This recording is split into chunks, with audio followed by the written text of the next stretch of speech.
Good morning mga ka-G-Pats, Global Panay Automatic Transmission Specialist dito po sa Silang Cavite.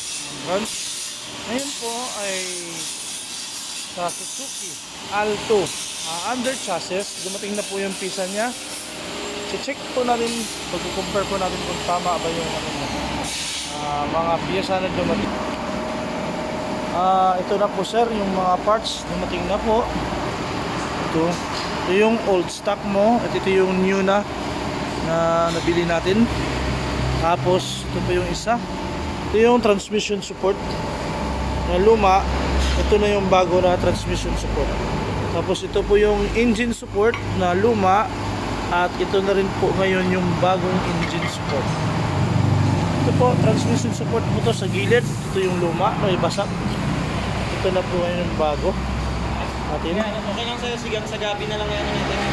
Tapos ito po yung parts nya. Ito. Itong tawag nating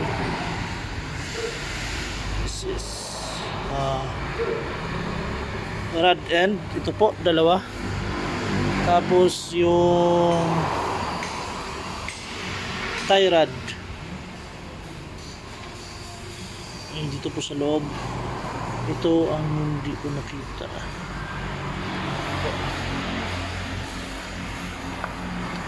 Oh. And saan lang hindi kasama yung dalawa? Isa lang na saladura. lahat yun. Lahat yun. Ito po yun. Bubuksan po natin. Yung po, ito yung brand new natin ng end cap steering. Yan po siya, nabuksan po natin. Ito po yun dito. Ito po yun, bagong po. Yan.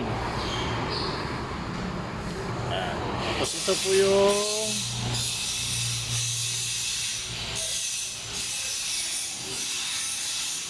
ano niya, ipan niya po.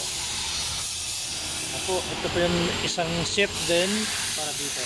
Katulad po niyan. Kompleto po naman yung ating pyesa na dumating.